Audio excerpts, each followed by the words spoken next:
So, greetings. I'm honored to be here with my longtime friend, Steve Date.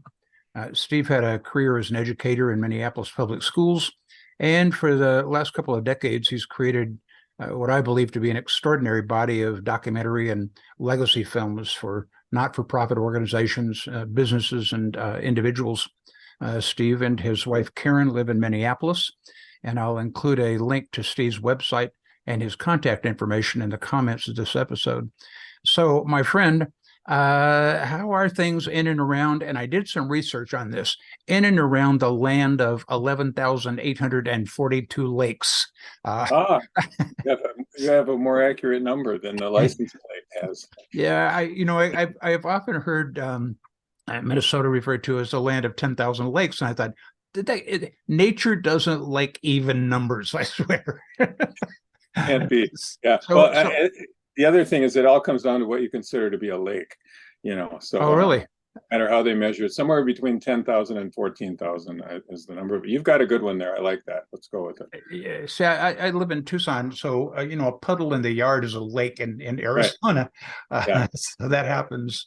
Well, Well, we do have a lot of lakes. The glaciers came through here 10,000 or more years ago and left a bunch of puddles, and that's what we have. So, and we live in Minneapolis, which also has lakes within the city that are beautiful, and that's one of our unique features, I think. So yeah, it's good. It's hotter than blazes here today. It's going to be 100, and that is unusual for us. Not heard of, but unusual. But we've had a warm summer. So with the humidity, you try to limit your exertion outside. yes, it is that hot time of the year here as well. We're hoping the monsoons will come in soon. Well, hey, there's this whole thing I went about to ask friends and acquaintances and former students and you name it, three questions. And so I'd like to jump into that. The first question that I have of you is I've always admired your creative process, and I'd like to find out from you how do you approach capturing something that hasn't either previously existed or maybe it was hiding, maybe a story that was hiding in plain sight, and how do you take that, approach it, and turn it into something that basically touches people's hearts? The example I would use is I was enamored and continue to be by your video, Welcome to Coalwood. And again, for the viewer, I'll put a link to that on the comment section as well. But what did you see in that story, Steve, that sparked that project? How did that come about? Yeah, I think that's a good way to put it. Hiding in plain sight. I've come to believe, I guess, since I started. First of all, I visited Colwood, West Virginia in 2005 with a group of teachers.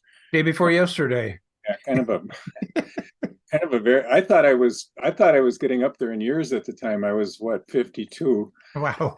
and too late to teach an old dog new tricks for a lot of people, I think. But um, I had an opportunity. I was a school teacher in Minneapolis, and had a very unusual. They had a very unusual after school and summer program there that had incorporated science, technology, sort of what at the time was first being called STEM, and now it's Mm. become a thing that everybody wants to teach STEM. Well, in those days, we had a program for girls to start with called GEMS, Girls in Engineering, Math, and Science, after school and summer school.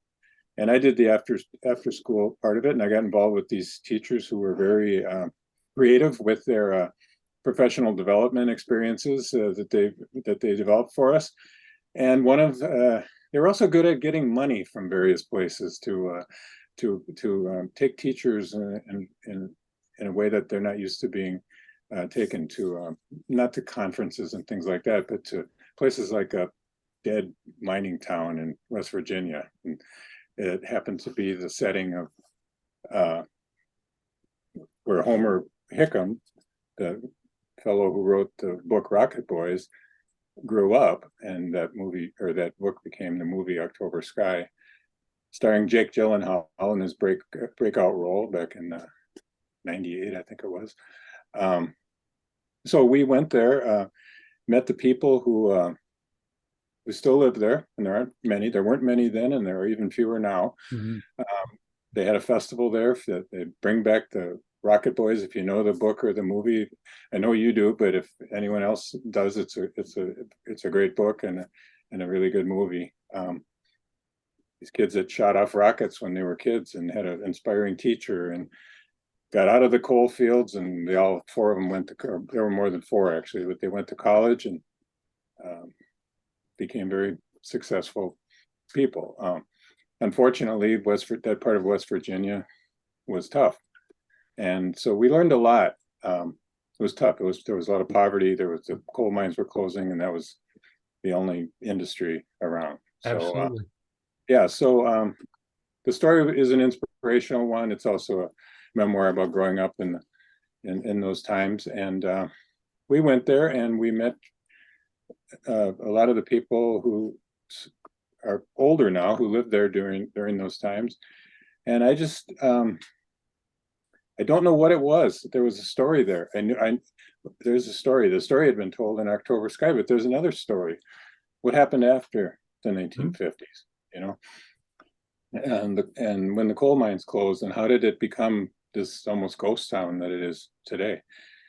So I And got by the back. way, as I listen to you talk, I am convinced that in many ways, one of the things that touched me about Colwood and really sparked our relationship, I think many of us grew up in the same small town. And that touched me. It was very reminiscent of where I grew up in certain towns back in the late 50s and early 60s. So go on, I interrupted you. Well, and that's interesting too, because a lot of people did, but I think all of America, at least where I grew up in the suburbs, but there was more of what we consider a small town feel to where I live, excuse me, too. But what struck me, it was how I liked these people, these older, especially the older people that I was meeting. They were in their 80s and 90s at that time. So now they're pretty much all not with us anymore. So I'm glad I decided to do this. Well, anyway, we came home from this trip and I'm on the plane and getting home and I'm thinking, geez, I want to do something. I didn't even know why it inspired me, because I think it's because everything was so different. It was such an unusual place for me to not only just drive through and stop to buy gas and eat lunch, but to stay and get to know the people that were there for a few days.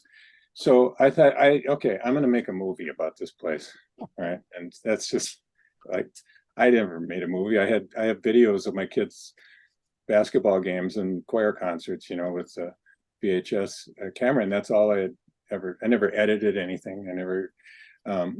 So I got to talking to these people that were running the program about that, and they said, that sounds great. We'll get a camera for the program, and you can use it and come down there again. And they were taking a group every year for a few years. I actually decided to go down the next summer, 2006, on my own and just start making a movie. So I got the camera a week before I left. I drove down there with my daughter. She was going back to school in Virginia, and she said, "Oh, I'll go with you," and on my way back. And she's driving the car. The last day she's driving the car, and I'm reading the manual on how to operate the camera. And we get there, and the first afternoon we get there, I'm sitting in Red Carroll's living room, one of the older, sort of the town tour guide from the old days, one of the Rocket Boys' fathers. We're sitting in his living room interviewing him, and that's how it started. And then I learned how to do video after I went down there a couple times. I started learning how to not only shoot better, but how to edit. And the whole thing was a process of learning. That was how I learned how to do video. I made an hour-long movie. So I don't recommend that, but I don't know why. That's how I chose to. Hey, given that this is the first of my video podcasts, thank you for the leadership there. You described exactly what I'm doing. I have no idea how to do this. And one of the things I've learned along the way is, for me, that's how I learn. I mean, in the military, we had we have a very simple phrase, watch one, do one, teach one. And, you know, so you get into that mode of, well, let's just go try it. What's the worst thing that could happen? Well, we'll learn how not to do it, right? Yeah. Yeah. And Well, it's sort so of like ready, shoot, aim, you know, I mean, start shooting the video and we'll figure out how to put it together later. And exactly. um, Of all the hours of a video that you shot to get the final, uh, mhm. that must have been an incredible amount of creativity even there in the editing process. I mean, certainly the filming is one thing, but the editing process has got to be an art.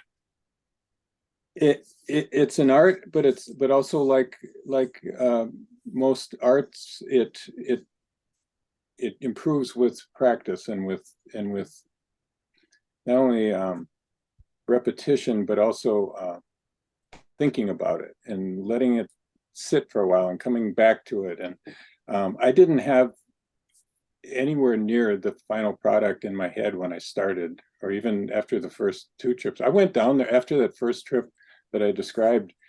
I think it was either 5 or 6 times I went to Colwood after that to do more shooting. I ended up with around 70 hours of video that I shot for a 1-hour movie. So that, and I'm learning now that that ratio for these kinds of documentaries is in the ballpark of, you know, a normal amount.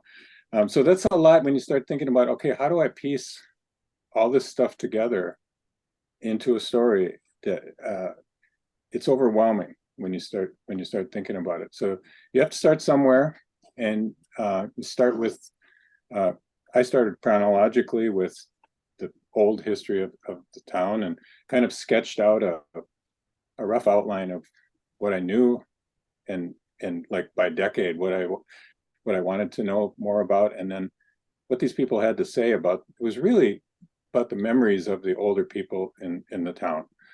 That's the way I describe it. I describe it as me helping them tell their story in a way that no one else had. Now, Homer Hickam did a good job of describing his childhood, but you know, after the 1960s, or for sure after the coal companies left in the 80s, they, you know, no one was caring about that place.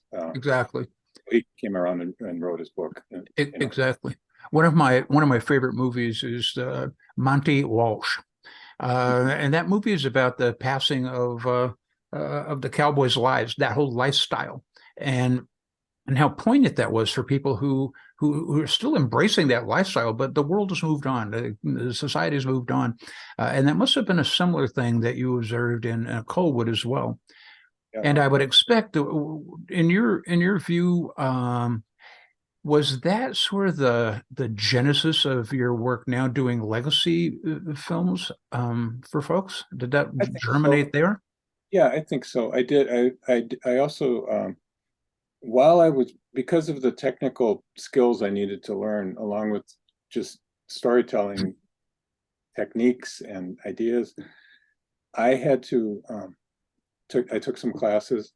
I got involved with a group of people who make documentary films here in Hmm. Minneapolis that meets once a month, and we critique each other's work, and that helped immensely. People bring rough cuts of things, and the other people talk about them, and so that kind of thing. So the whole learning process. At the same time, I started working for a startup online newspaper, but only online here in Minneapolis, called MinnPost. A friend of mine was the managing editor of it. He's former managing editor of the Minneapolis Star Tribune. And so he started that up. I started doing video reports for them. So I was learning how to not only shoot the video, edit video, but package things in tighter packages and make them visually and content appealing. I hope most of them were. I mean, I got better at it, but at first they weren't great. But so that was the process. It's a lot of work. It's creativity in the sense that you have a lot of choices to make, and your ideas and your imagination guide you into where you want to go. But in order to get there, you have to technically know how to do the stuff. So it's a learning process in both ways. Two things come out from listening to you, as they always do. You prompt me to think, and thank you for that. One is your commitment to lifelong learning. I'm fascinated about many of my own friends, family members, clients out there in the world who have reached a point where they don't want to learn anymore. I think, even in the recruiting process with many of my client organizations, I think that's a question they should ask people early on, about their commitment to lifelong learning. Could be something as simple as, tell me about the last book you've read. And if the answer is, gee, I didn't read a book, that might be a clue right there. Particularly if we're looking for innovation in the workplace, creativity in the workplace, and get away from that sort of lockstep policy worship I see so often. But your commitment to certainly to lifelong learning, that fascinates me. Where did that come from? Where did you get that? I think for one thing, I became a teacher. I'm kind of a late bloomer, I realize, in a lot of ways. I became a teacher at age 40. A contract teacher. I student taught when I was 39. And one of the buzzwords that, during my teacher training, one of the buzz phrases was develop lifelong learners among your students.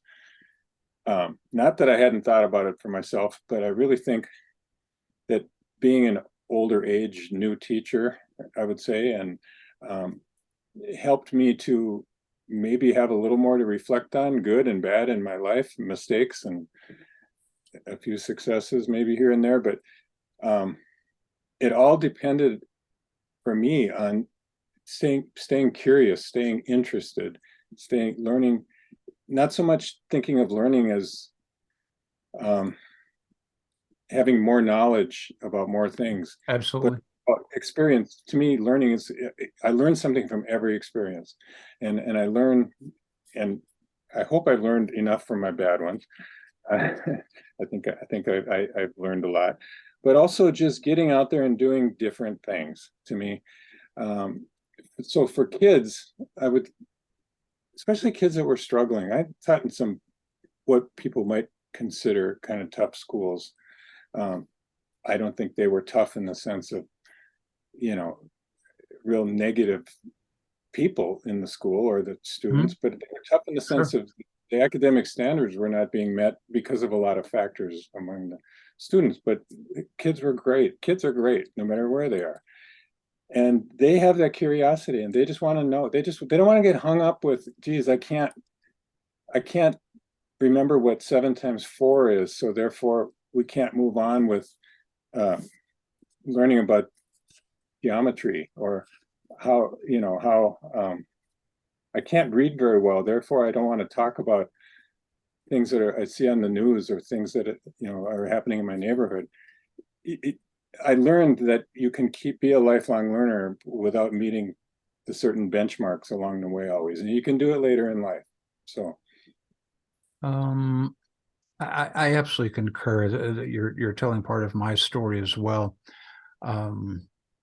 This personal connection, whether it's in the films that you do or your work as an educator, or even in my relationship with you, that emotional connection is one that, regardless of the forum or the environment around us, the ability to make that emotional connection with another human being absolutely fascinates me. And one of the things that I know that you do well is you ask people to talk about themselves. And that is a great way we learn, first of all, from them, who they are and how they motivate themselves. But it is also a good way to get them to think about themselves as well. That's sort of one of the segues into another point that you and I've talked about before. And it has to do with that balancing between technology and the human interactions. A few years ago, I was in San Francisco. I as you know, I travel a lot, and I was in the airport. And you know how the chairs are kind of back to back in the waiting areas on the concourse, and I'm sitting there, and there was a woman sitting right behind me. We're back to back at this place, and at one point I turned around like this, with my feet hanging over the edge of the chair, and I had my phone, and I was doing something with the internet, whatever. And she turned around absolutely coincidentally at the same time and was tinkering around with her cell phone. And after a couple of minutes, she stopped and she looked at me and she said, "What happened to us? We used to talk." Steve, this is a total stranger, and she reminded me of both of us of something that was missing in this whole thing. What happened to us? We used to talk. Um, and so, you and I have discussed this notion before. When I worked in the healthcare industry, I started seeing the germs of technology being applied to diagnostics and to certainly records keeping. That's the easy part, but to diagnostics in healthcare. And this is in the middle 1980s. And it concerned a lot of people that we were moving so fast toward technology taking the place of some things. And certainly nothing will ever replace the voice of a physician one-on-one, that nurse at the bedside, the questions that a phlebotomist asks as they're taking your blood. And so a phrase was coined for us to be able to deal with that, and it was high tech, high touch. We have so much of technology going on, but we just absolutely cannot lose that high touch component. As I watched and have listened to you over the years, a similar sort of thing happens in education. This drive towards standardized tests versus what about the kids? What are we learning here? Can you talk about that? I am fascinated by how you manage to balance, if at all, to balance that in your work as an educator. Yeah, I think it's a really important question for education.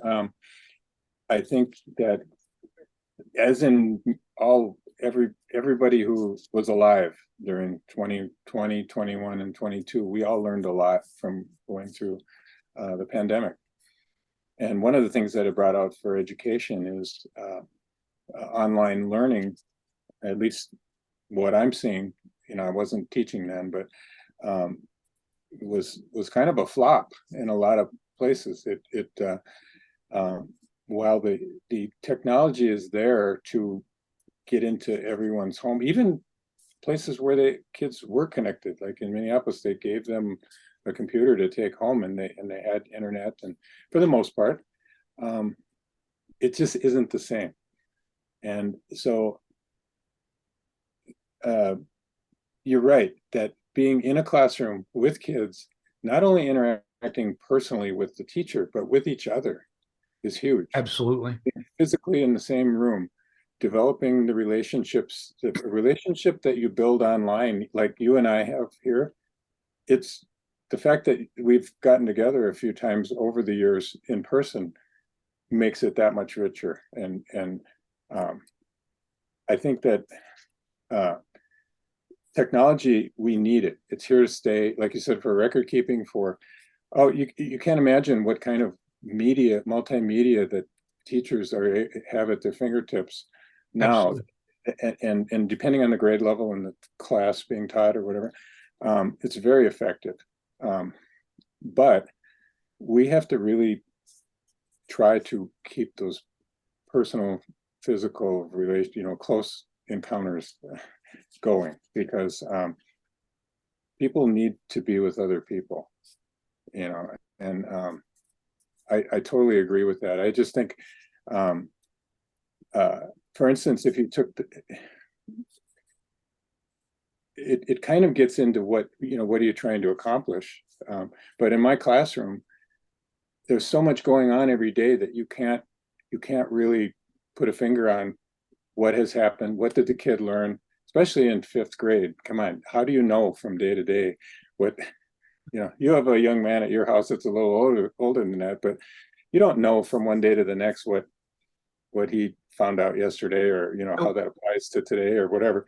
And so when you only test these standardized tests, and getting back to my career, again, I started at 40, and when I was 62 and 63, the last 2 years, I became a standardized test coordinator for the school I was at, which I hated the tests, but I thought, well, I can do this half time and somebody's got to do it. And maybe I can learn something from this experience. And I did. And I learned that a lot of it is not very useful, what they learn from the tests. And because so much more is happening in a classroom that you don't know until later whether or not it affected somebody. Absolutely. The things they do and don't measure, for instance, creativity, Absolutely. teamwork, general learning how to be social with other people. Those things aren't tested. Learning how to work with people, being artistic, having good ideas, writing creative stories. They don't test creative story writing. I don't even know how you would do that. But so the technology allows it, but it's missing a lot of what school is really about. I maintain, I embrace technology. I've had a computer on my desk since about 1985, which is, I suppose, metaphorical when you think about it. And in those days, it was the screen of death, the DOS screen of death. And so, I've had computers have been in my life for a long time. And as I watch this momentum, whether it's in education, and as you noted, our little boy went through that with being during COVID, having a year and a half of doing through ASU's online program. The technology was there. What I found was the technology was driving what was being taught rather than the teachers driving the technology that needed to make it happen. And that offended me. And again, it violates my high-tech, high-touch thing. While I'm an advocate of technology, I don't want to put education, nor do I want to put public safety into anything that ceases to exist when the electricity is turned off. And so that high touch part is the part that I think will be the abiding salvation for both education and public safety, and maybe even the nation when you think about it. So that's my limited rant on the thing. I think we're all still trying to find our way in education. I watch it every day. They're still trying to find their way, especially here in Arizona. I mean, we're not exactly turning out a whole bunch of excellent training programs in Arizona, given the amount of funding that people have decided to use for education in this state. We're way down there, like 47th, 48th, which is really nothing to brag about when you think about it. But then look at, if I can just look at, there's a bright side. I mean, I'm thinking as you're talking, I'm thinking about my own, this videography thing that I got into. I was able to make a film pretty much by myself because of computers and because of digital. Absolutely. And so that allowed me to sit in the living room of a coal miner in Coalwood, West Virginia, and become friends with him and learn from him that in a way I never would have done. So it's possible to take you places you couldn't have gone to. And I think that we as a society can learn from that, how to maneuver through all of this and use the technology where it makes sense and not overuse it when it doesn't. It's the overuse that concerns me. I mean, you know me, I'm not a particularly religious guy, but whatever happens after this life, I don't want the Great Spirit to turn around on the bench and say, what happened to us? We used to talk. I just don't want that to occur, right? And so while it's useful, I think it's great. It's the personal relationships that I find most valuable in my life. And there was a time when that was not important to me. And there was a time in my life where personal relationships had to do with me and not necessarily about the other person. That was a failing of mine as well. This is an odd question, but you might expect that since you know who you're dealing with. As you think back about the epochs of our life, the eras of our lives here, you and I both, what results are important to you now? I mean, how do you measure, I suppose, success or results in life around you? Yeah, I guess results are the result of some sort of. I think that generally thought of the results are thought of as some sort of what happens when you have a goal and you try to do it, and then what happens. You know, it's for in teaching, for instance, results tend to I think too much be test scores on these standardized tests, the results of your teaching. I think there are a lot. I think for me, the challenge or the awakening maybe was to see that there are results happening all the time that we more informally can make ourselves aware of. You see people behaving a different way. You see kids acting with each other in a more positive way. You see some young guy pick up a book and sit and read it by himself that never did before. Absolutely. You know, and so how do you measure that on a test? You don't. He's not going to show right away the effects of being turned on to sitting and reading books, but over life, you and I both know that that's a good thing. Or coming out of someone's shell and starting to talk to people more and not being afraid to have a conversation. That, you know, those kinds of improvements in oneself, and some of that happened to me. When I started teaching, I don't ever remember speaking in front of a group of people.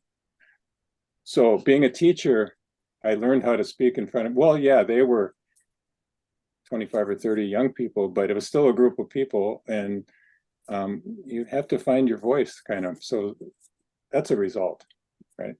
And with videography, you find the same things. The connections that you make are the things that I remember from making that Colwood film and other films. And you mentioned the legacy films that I do. Those are more of a, you know, I contract with somebody to make a film about their family member, but every single one of them, I have felt like I was invited into a family that I never would have been allowed to talk like this Absolutely. with another person, and in their home, and they welcomed it, and they wanted to tell their story, and all I did was help them do that, and in the end, I benefited more than they did, I think. I think that's a good measure for me as well, that where I benefit with it's unintended consequence, but I suppose one of the things that I look at, even with our son now, this one growing up, it is a great result for me, and when we can help people to realize they're in charge of their own consequences. And you know, Zach will tell you, you can do anything you want in America, but there are consequences. I mean, he has that one down, right? And so, but to have people, rather than blame, rather than complain about a rule they didn't know about, or a policy they didn't know about, or something that positions them as a victim, to take responsibility for one's own consequences. And I got to tell you, my friend, that would took me decades to learn that one. Absolute decades to learn that. I don't know what your experience was, but that was certainly mine. I don't. Yeah, I've had some consequences along the way, and that's I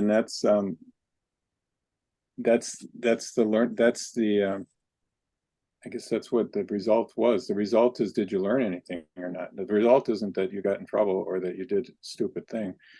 The result of that then is have I learned anything? What do I want to do with the rest of my life? I turned 70 this year. You know, do I want to just sit around and watch TV, or do I want to keep going out and meeting new people and learning? It's why Karen and I travel. It's become why we travel, to basically to meet people wherever. Absolutely. In Europe, you know, the language is obviously a barrier sometimes, but you'd be surprised how little it's a barrier when you're just meeting on that basic human to human level. And Absolutely. And it's Mark Twain said, and I'll paraphrase it, basically that travel is the enemy of ignorance.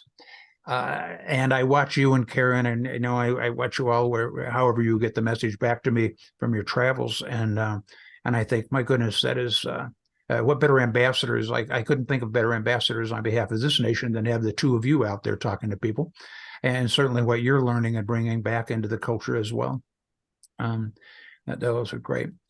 Was to listen more than we talk. I guess that's another lesson that I work on every day, my friend. I know. I work on that one. And it's one of the things I tell my clients. We need to listen more than we talk. We need to ask more than we tell. There's all kinds of things that come with this. One of the things that as we wrap up here, I want to, because I'm sensitive to your time today.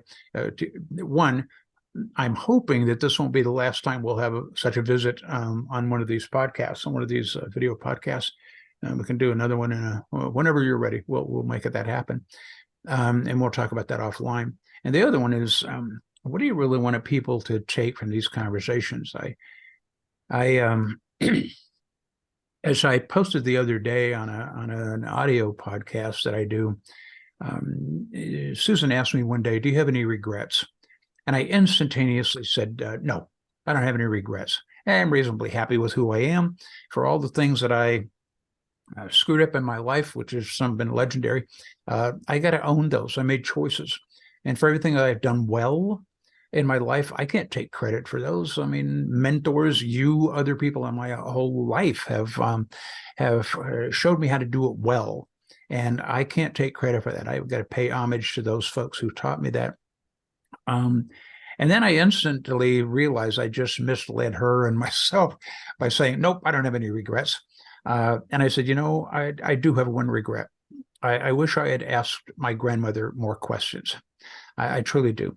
When I was in my 20s and 30s, and perhaps you had a similar experience with elders, excuse me.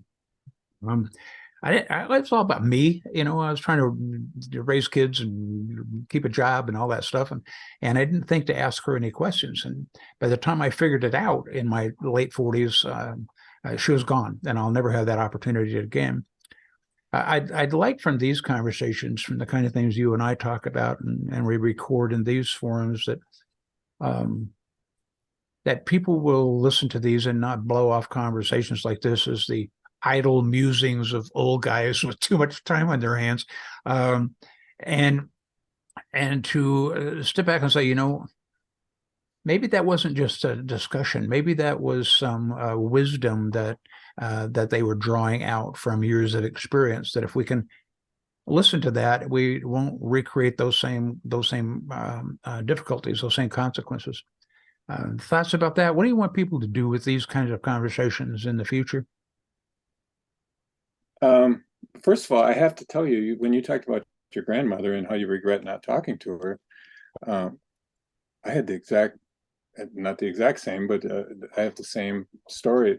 One of my biggest regrets is that I didn't talk to my grandmother, and part of it was because I was not in contact with her for a while because of her relationship with my mom. But long story. But my grandmother, first of all, my mom is no longer with us, but she was Ojibwe from northern Minnesota. Both of her parents were, and so but her mother, my grandmother, went to a boarding school, and for quite a few years came back as an adult, basically, to Minnesota, and I never knew any of that. Mm-hmm. And the last years of her life, there's so many things you can imagine what I would like to find out from her, but yeah, it's gone. And because, of course, like any traumatic experience, people tend not to talk about it when they come back, whether it's military or abuse or whatever. But so that I have the same person in my life that I regret not talking to. But what do I hope people get? I hope people get that as you go through life, it's like I find out that the more things I learn, the more questions I have about more things. Exactly. So just, yeah, don't stop. Don't get into a rut. it's like now that I'm retired for 7 years, and it seems like the days are getting shorter, the years are going by quicker, and there's more stuff I want to do. And so that's, to me, we call it lifelong learning, call it whatever. Just get out there and it really comes down a lot of times to just talking to people you don't know. Like this. I think it's Absolutely. one of the most important things I've learned. I would never slough it off as just saying that's just idle, BS banter, because that's where some of the most meaningful relationships and conversations I've had are just random people. Absolutely. I think more often about this than probably ever in my life, but I think, while I am satisfied with where I am, I have a great family and clients who trust me and come back for whatever reason. The thought that I have happened once in a while, what could I have accomplished in my life over those years had I not been so afraid? So afraid of things I didn't know about, whether that was information or people or whatever situations, whatever. We tend to fear those things we don't know about. And so in many ways, your commitment to, lifelong learning, and certainly my commitment, and one of the things I absolutely adore about my wife is, I don't know if I ever told you this, but Susan probably reads 200 plus books a year. Constantly learning, constantly, and that is a precious skill. And so I think, how do we get past that fear? And we can talk about that one another time. Thank goodness much of it's behind me now. So with that, anything else we want to talk about today? I appreciate this. That you're asking me to come on this podcast. First of all, well, you're the first one, so it's ours to screw up, right? Yeah. I'm excited that you're doing this, because I can't think of anybody who I'd rather not only listen to, talk to other people, but also kind of pick your brain about things. So I'm really glad you're doing it, and I'm so glad that we've gotten to know each other again through technology. Me making this film that I never could have made, and then you finding out on the internet about it, and then contacting me on Facebook, and all these things that people are doing too much of. It's worked in this instance. And before I visited you a few years back in Arizona, and I would tell people, yeah, he's a Facebook friend. It gets their attention. Maybe sound like a stalker, man. Yeah. So I think just that's what I want people. Life can continue to get better. There's a lot of people saying, whatever, life isn't what it used to be. We don't, like you said, we don't talk anymore, but we can. We'll do it how we can, and then if you keep committed to it, you're going to have these face-to-face encounters too. So yeah. But I agree. I love what you're doing. I can't wait to see who else is going to be on here. And I got some friends out there. Look at you. Look at those paintings in the background behind you. I mean, you didn't do that when you were a kid, right? Some of that, my mom was very creative in that respect, and so she would encourage us to draw and whatever. And what you're seeing behind me, those are just a step above stick men, but it keeps me off the street when I'm not working or having my family. Everybody finds their own thing to. Yeah, it's just something I didn't know how to paint. I bought some paints and I just did it, right? So. And then you kept doing it, because the first one was not that good, right? Yeah. You just keep doing it.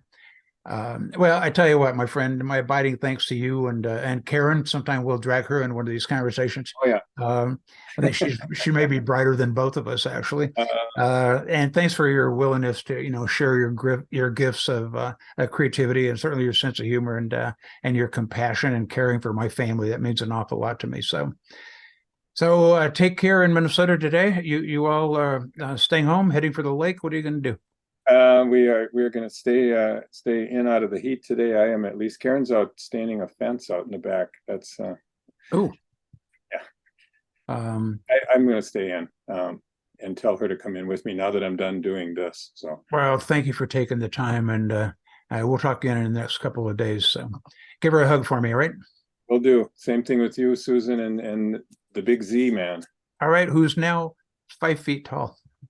I saw that. Yeah, Yep. great. It's only going to keep happening taller and taller. So Yeah. Take care, sir. good. All right. Thank you.